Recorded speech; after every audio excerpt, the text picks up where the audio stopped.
السلام علیکم ورحمۃ اللہ وبرکاتہ۔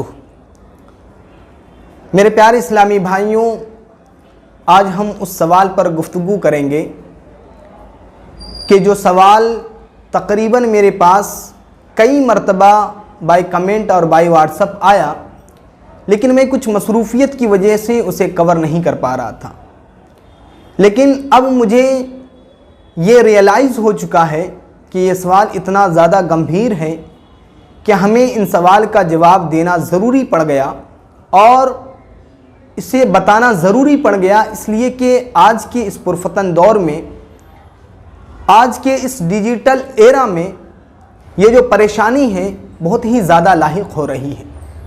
وہ پریشانی کیا ہے؟ وہ پریشانی یہ ہے کہ ہمارے ایک دوست نہیں بلکہ کئی دوست نے یہ سوال کیا کہ حضرت، ہم رات میں جب سوتے ہیں بستر پہ 1 گھنٹہ 2 گھنٹہ 3 گھنٹہ تک ہم بستر پہ آرام کر رہے ہوتے ہیں، لیکن آنکھ ہماری بند نہیں ہوتی، اٹ مینس ہمیں نیند نہیں آتی ہے۔ بہت پریشان ہیں، بہت سارے جو ہے آلات ہم نے اپنا لیے، بہت سارے ٹرک ہم نے اپنا لیے، لیکن کوئی بھی ٹرک کام نہیں آ رہا ہے۔ آخر وجہ کیا ہے؟ کیوں پریشانی ہو رہی ہے؟ نیند کیوں نہیں آ رہی ہے؟ میرے پیارے اسلامی بھائیوں، آج کے اس ڈیجیٹل ایرا میں لوگ بہت ہی زیادہ مصروف ہو گئے ہیں اور اپنے آپ کو اتنا زیادہ بیزی کر لیے ہیں کہ اپنے رشتہ داروں سے، اپنے دوست و احباب سے ان کا رشتہ جو ہے قطع تعلق ہو چکا ہے۔ کئی مہینے تک اپنے دوستوں سے بات نہیں کرتے، اپنے رشتہ داروں سے بات نہیں کرتے، اتنا زیادہ بیزی زمانہ ہو گیا ہے۔ اور پھر دیر رات تک موبائل یوز کرتے ہیں، دیر رات تک جاگتے ہیں اور پھر اس کے بعد فضول کاموں میں مشغول رہتے ہیں۔ کچھ ہمارے اسلامی بھائی ایسے ہیں جنہیں بہت ساری ذمہ داریاں ہیں، اور کچھ ایسے ہماری اسلامی بہنیں ہیں جنہیں بہت ساری ذمہ داری ہیں۔ کبھی کبھی ایسا ہوتا ہے کہ اس ذمہ داری کی وجہ سے انہیں نیند نہیں آتی، اس پریشانی کی وجہ سے انہیں نیند نہیں آتی، اور نیند نہ آنے کی وجہ سے نقصان کیا ہوتا ہے میں آپ کو بتاتا چلوں۔ نقصان اتنا بڑا ہے کہ نیند نہ آنے کی وجہ سے من چڑچڑا ہو جاتا ہے۔ جب دوستوں سے بات کرتے ہیں، جب کسی سے بات کرتے ہیں تو غصے سے بات کرتے ہیں، انداز تکلم ان کا بہت ہی ہارڈ ہوتا ہے، جو کہ سامنے والے پر بہت ہی زیادہ ایک پربھاؤ، ایک غلط اثر چھوڑتا ہے۔ پھر اس کے بعد نیند نہ آنے سے کیا ہوتا ہے؟ سر درد ہوتا ہے۔ نیند نہ آنے سے کوئی بھی کام میں دل نہیں لگتا ہے، کسی سے بات کرنے کا من نہیں کرتا ہے، ایسا لگتا ہے کہ دن بھر بستر پہ لیٹے رہیں۔ تو یہ نیند نہ آنے کی پریشانی ہے۔ تو میرے پیارے اسلامی بھائیوں، آج انشاءاللہ تبارک و تعالیٰ اور میری پیاری اسلامی بہنیں، میں آپ سے پرخلوص گزارش کر رہا ہوں کہ آپ اپنے آپ کو اتنا بیزی نہ کر لیں، دنیا میں اتنا بیزی نہ کر لیں کہ آپ دین سے جو ہے قطع تعلق ہو جائیں اور اپنے دوست و احباب سے قطع تعلق ہو جائیں۔ یہی وجہ ہے کہ آج انسان کی نیند اڑی چلی جا رہی ہے۔ میرے پیارے اسلامی بھائیوں، کوئی بات نہیں اگر نیند نہیں آتی ہے، اگر آپ اس پریشانی کا شکار ہو چکے ہیں تو انشاءاللہ اس پریشانی کا علاج میں آپ کو بتاؤں گا، آپ اسے فالو کریں، انشاءاللہ تبارک و تعالیٰ ایک نیند بھی آئے گی اور سکون بھری نیند آئے گی۔ محترم ناظرین کرام، آج میں آپ کو انشاءاللہ تبارک و تعالیٰ 3 ایسے گھریلو ٹرک بتاؤں گا اور 3 ایسے وظیفے بتاؤں گا۔ ان تمام میں سے اگر آپ کسی کو بھی فالو کریں گے انشاءاللہ تبارک و تعالیٰ ایک سکون بھری نیند آپ کو ضرور آئے گی انشاءاللہ تبارک و تعالیٰ۔ سب سے پہلا تو یہ ہے کہ ہارورڈ یونیورسٹی میں پڑھنے والے، میڈیکل پڑھنے والے ایک ڈاکٹر نے اپنے ایک ایکسپیرینس کو ظاہر کیا ہے، اور ظاہر کرتے ہوئے بتایا کہ میں اسی ٹرک کو استعمال کرتے ہوئے جب مجھے نیند نہیں آتی ہے تو میں اسے جو ہے اس ٹرک کو اپناتا ہوں تو نیند آ جاتی ہے۔ وہ ٹرک کیا ہے؟ 478۔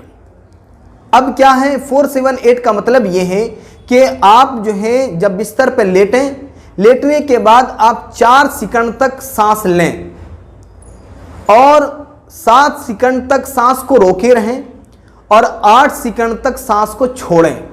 اس طریقے سے آپ 2 یا 3 مرتبہ کریں گے تو انشاءاللہ تبارک و تعالیٰ سکون بھری نیند آ جائے گی۔ دوسرا ٹرک کیا ہے؟ دوسرا ٹرک یہ ہے کہ ایک آپ ٹماٹر کاٹیں اور کاٹنے کے بعد پکا ہوا ٹماٹر کاٹنے کے بعد اس پر چینی چھڑکیں اور چینی چھڑکنے کے بعد اسے کھا لیں، انشاءاللہ تبارک و تعالیٰ نیند آئے گی۔ پھر اس کے بعد تیسرا ٹرک یہ ہے کہ آپ سونے کے وقت پیاز کا استعمال کریں، انشاءاللہ نیند آئے گی۔ پھر چوتھا ٹرک کیا ہے؟ چوتھا ٹرک یہ ہے کہ اگر نیند نہیں آتی ہے تو آپ یہ کریں، ایک چھوٹے سے ٹب میں پانی گرم کریں اور اس میں نمک ملائیں، اور نمک ملانے کے بعد تھوڑی دیر جب پانی ذرا سا ٹھنڈا ہو جائے تو آپ اپنے پاؤں کو جو ہے اس ٹب میں ڈالیں، تقریباً 5 منٹ یا 6 منٹ، اس طریقے سے آپ جو ہے پیر کو اپنے اس ٹب میں ڈال کر کے رکھیں، اسے پوچھ کر کے آپ سوئیں، انشاءاللہ تبارک و تعالیٰ اس سے بھی جو ہے ایک سکون بھری نیند آئے گی۔ تو یہ تو ہو گئے گھریلو ٹرک۔ اب انشاءاللہ تبارک و تعالیٰ میں آپ کو وہ وظیفہ بتانے جا رہا ہوں جس کو اللہ کے رسول صلی اللہ تعالیٰ علیہ وسلم نے خود فرمایا ہے کہ ایک صحابی نے، جن کا نام حضرت خالد مخزومی رضی اللہ تعالیٰ عنہ ہے، انہوں نے نبی کریم صلی اللہ تعالیٰ علیہ وسلم سے سوال کیا کہ حضور نیند مجھے نہیں آتی ہیں، تو اللہ کے رسول صلی اللہ تعالیٰ علیہ وسلم نے اس دعا کو بیان فرمایا اور کہا کہ آپ اس دعا کو پڑھنے کے بعد سوئیں، انشاءاللہ تبارک و تعالیٰ اچھی نیند آئے گی۔